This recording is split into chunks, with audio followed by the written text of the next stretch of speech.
I am the Tofu Golem. Please enjoy the video. You start by confirming activation and having what you need, your product key and admin access. Once done, open Control Panel and View System to see the exact message. Make sure you are online, because Windows will attempt an online verification. If you purchase digitally, find that confirmation email now. This first step avoids chasing the wrong fixes later. If the key isn't at hand, pause here and retrieve the receipt or contact the seller before proceeding. You will now run official repair steps to resolve mismatches.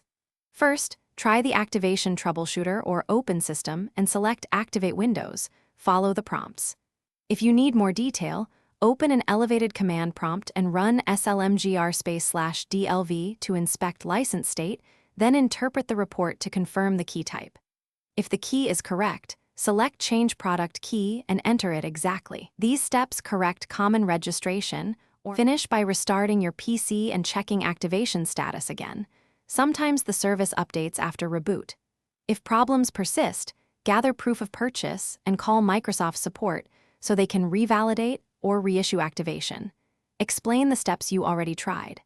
Make sure to consider installing a legitimately licensed copy of Windows 7 or upgrading to a supported version if activation cannot be resolved.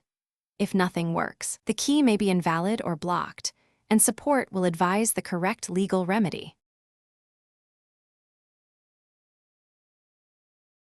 Thanks for watching. Consider subscribing if we helped you today.